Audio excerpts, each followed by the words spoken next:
ತಂದ್ರೆ ನಿನ್ನ ಕೈಗಾರ ಭಾಷಮ್ಮ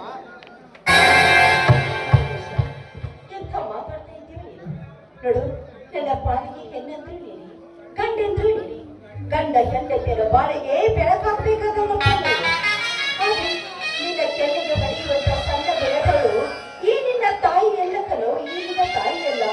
ಯಾಕಂದ್ರೆ ನೀನು ಯಾವತ್ತು ನ್ಯಾಯ ಅಂತ ಹೇಳುವಂತ ಮನೆತನದಲ್ಲಿ ಹುಟ್ಟಿದಳು. ಅದಕ್ಕೋಸ್ಕರವಾಗಿ 4 ತಿಂಗಳಿಗೆ ಮಾತನ್ನು ಹೇಳಿದೆ.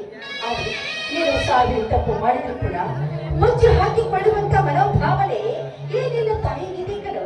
ಆದ್ರೆ ನಿನ್ನ ತಂದೆಯವರು ಹಾಗಲ್ಲ ಕಣು. ನಿನ್ನ ತಂದೆಯರು ದುಷ್ಟರನ್ನು ಕಂಡ್ರೆ ಕೆಂಡ ಹಾಕ್ತಾರೆ, ಕಳ್ಳರನ್ನು ಕಂಡ್ರೆ ಕೈ ಕಳ್ಳನೇ ಕತ್ತರಿಸಿ ಹಾಕ್ತಾರೆ, ಏನಾದ್ರೂ ಸಿಗಲಿ ಅವರ ರಕ್ತವನ್ನೇ ತೆಗೆದು ಹಾಕ್ತಾರೆ.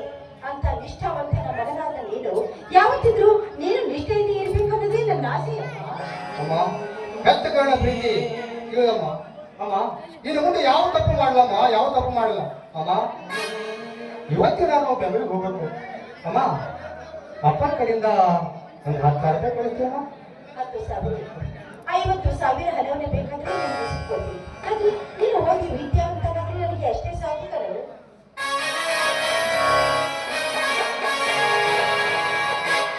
ಏನು ಮಾದೇವಿ, ತಾಯಿ ಮಗ ನಿಂತು ಏನೋ ವಿಚಾರ ಮಾಡ್ತಿರುವೆಲ್ಲ, ಏನದು? ಏನೂ ಇಲ್ಲ ರೀ, ಮಗ ಮಾದೇಶ ಬೆಂಗಳೂರಿಗೆ ಹೋಗ್ಬೇಕಂತೆ. ಅವರಿಗೆ 10,000 ಹಣ ಬೇಕು ಅಂತ ಕೇಳ್ತಾ ಇದ್ದ. ನಿಮ್ಮ ತಂದೆಯವರು ಬರಲಿ ಅಂತ ಹೇಳ್ತಾ ಇದೆ ಅಷ್ಟೇ. ಹುಚ್ಚಿ, 10,000 50,000 ಕೊಟ್ಟು ಕಳಿಸು, ನನ್ನ ಅಭ್ಯಂತರ ಏನೂ ಇಲ್ಲ.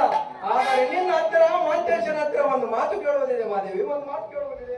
ಹೇಳು ಅಪ್ಪಾಜಿ, ಅದೇ ಮಾತು. ನಿಮ್ಮ ಮಾತು ಅಚ್ಚುಕಟ್ಟಾಗಿ ಬರ್ತೇನೆ. ನೋಡು ಮಾಂತೇಶ, ಈ ಮನೆಗೆ ಮುಂದೊಂದು ದಿನ ನೀನು ಯಜಮಾನನಾಗಬೇಕಾದವನು.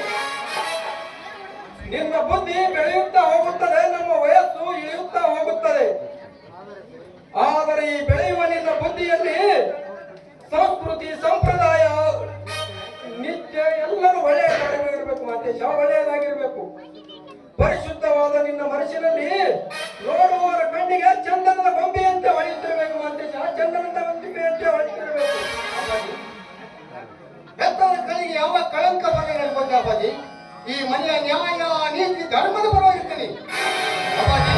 ನಾನು ಮಗಳಾಗಿ ಹೋಗ್ತಿದ್ದೀನಿ, ನನ್ನ ಸ್ವಲ್ಪ ನಂಬಿಕೆ ಇದೆ ಮಾಂತೇಶ. ಹೆತ್ತವರು ಮಗನನ್ನು ನಂಬದಿದ್ದರೆ ಮತ್ತಾರನ್ನು ನಂಬಬೇಕು ಮಾಂತೇಶ, ಮತ್ತಾರನ್ನು ನಂಬಬೇಕು. ನಮ್ಮ ಮಾತಿನಿಂದ ನಿನ್ನ ಮನಸ್ಸಿಗೆ ನೋವಾಗಿರಬೇಕು ಮಾಂತೇಶ, ನೋವಾಗಿರಬೇಕು. ಆದರೆ ನಾನು ಏಕೆ ಈ ಮಾತನ್ನು ಹೇಳುತ್ತೇನೆಂದರೆ, ಹೆತ್ತವರ ಆಶೆಯಂತೆ ನೀನು ಉತ್ತಮ ಮನುಷ್ಯನಾಗಬೇಕು ಮಾಂತೇಶ, ಉತ್ತಮ ಮನುಷ್ಯನಾಗಬೇಕು. ಈ ಮನೆ ಎಂಬ ಗೂಡಿನಲ್ಲಿ ಮಗನೆಂಬ ಹಕ್ಕಿಯನ್ನು ಸಾಕಿ ಪ್ರೀತಿ ಪ್ರೇಮದಿಂದ ವಾತ್ಸಲ್ಯೆಂಬ ಕಾಳಕಡಿಗಳನ್ನು ಹಾಕಿ ನೋಡುವವರ ಕಣ್ಣಲ್ಲಿ ಒಳ್ಳೆಯ ಮನುಷ್ಯನಾಗಬೇಕೆಂದು, ಸಾವಿರಾರು ಜನರಿಗೆ ಶಿವಶರಣರ ಹಕ್ಕಿಯಾಗಲೆಂದು, ರೆಕ್ಕೆ ಬರದ ಮೇಲೆ 10,000 ಜನರಿಗೆ ಮುಕ್ಕುವ ರಣ ಹತ್ತು ಆಗಬಾರದೆಂದು ನಿನ್ನನ್ನು ಮುನ್ನೆಚ್ಚರಿಕೆ ಕೊಡ್ತಾ ಇದ್ದೀನಿ ಮಾಂತೇಶ, ಮುನ್ನೆಚ್ಚರಿಕೆ ಕೊಡ್ತಾ ಇದ್ದೀನಿ. ಅಪ್ಪ, ನೀವು ಮಾತ್ರ ನನಗೆ ಅರ್ಥವಾಯಿತು. ನೀವು ತಿಳಿದುಕೊಂಡಂತೆ ಅತಿ ಮತ್ತಿರುವ ರಣ ಹಾಕು ನನ್ನಲ್ಲಪ್ಪ. ಈ ಶಿವಶರಣರ ಮನೆಯಲ್ಲಿ ಮಂತ್ರ ಪಡಿಸುವ ಅರಗಿರಿ ನಾನು ಅಪ್ಪ. ನೀವೇ ಕಾತು ನೋಡುವಂತೆ ಈ ಹಕ್ಕಿ ಹೊಕ್ಕುವುದೋ ಇಲ್ಲ, ಹೆತ್ತವರ ಕಾಲಿಗೆ ಕೀರ್ತಿ ತರುವುದೋ ಎಂದು. ಬರಮ್ಮ ಅಪ್ಪಾಜಿ, ಬರ್ತೀನಿ. ಆರಾಮಿದೆಯಾ ತಾನೆ? ಅಷ್ಟೇ ಆರಾಮದಿ ನೋಡ್ರಿ. ನೀವ್ ಹೆಂಗಿದ್ರಿ? ಏನ್ರಿ ಹೋದ್ರೆ ನಿನ್ನೆ ಬಂದಿರಿ, ನಾಳೆಗೆ 2-3 ದಿವಸ ಮದುವೆ ಅದಾವ, ಜಾತ್ರೆ ಅದ, ಊರಾಗ ಎಲ್ಲ ಹಂಗೆ ಹೊಟ್ಟಿಲ್ಲ. ಇನ್ನೊಂದು 4 ದಿವಸ ನಿಂತು ಊರಾಗ ಚೈನಿ ಹೊಡೆದು ಬಾಜು ಚರ್ಚೆ ಅಲ್ಲಿ ಸ್ವಲ್ಪ ಚೈನಿ ಹೊಡೆದು ಹೋಗ್ಬೇಕು ಬೆಂಗಳೂರಿಗೆ. ಈಗ ಅದೇನು ಕೆಲಸವಿದೆ, ಮತ್ತೊಮ್ಮೆ ಸೋಚಿಕಾಗ ಖಂಡಿತ ಬರ್ತೀನಿ. ರುದ್ರ, ಒಳಗಡೆ ಸುಟ್ಕೇಸಿದೆ, ಸುಟ್ಕೇಸಿನಲ್ಲಿ 50,000 ರೂಪಾಯಿ ರೊಕ್ಕ ತೆಗೆದುಕೊಂಡು ಬಾರುದ್ರ. ಸರಿ, ಎಷ್ಟು 50,000 ತಂದ್ರಿ? ಸರಿ, ಭಾಷೆ ಮಾಡ್ತೀನಿ.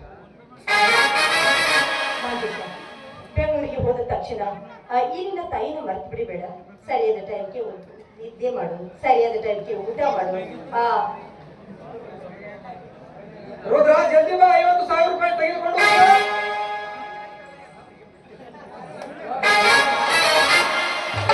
ಅದಕ್ಕೆ ಚಾವಿ ಹಾಕಿಟ್ರಿ, ಪಟಕಿ ತೆಗೆದಿಲ್ಲ ಬಿಡುದಲ್ಲ. ನೋಡ್ರಿ, ಬೆಂಗಳೂರಾಗ ನನ್ನ ಮಗಳ ದಾಳಿ ಈ ವರ್ಷ ಹಾಕಿದ್ದು BA ಮುಗಿತೈತ್ರಿಪ್ಪ. ನೋಡ್ರಿ ನೀವು ಹೇಗಿದ್ರು ಬೆಂಗಳೂರು ಹೊಂಟೀರಿ ಮತ್ತ ನಮ್ಗ ಆರಾಮದಿದ್ರೆ ಹೇಗಿದ್ರು ಎಲ್ಲ ನೋಡಿರಿ ಈಗ ಸ್ವಲ್ಪ ಆರಾಮದಾರ ಹೋಗಿ ನನ್ನ ಮಗಳಿಗೆ ಹೇಳ್ರಲ್ಲ ರುದ್ರ ಬೆಂಗಳೂರು ಯಾವ ಕಾಲೇಜು ಎಲ್ಲಿ ಅಂತ ಯಾಕೆ ಹುಡುಕುದು ಏನಾದ್ರು ಹೇಳೈತೇನ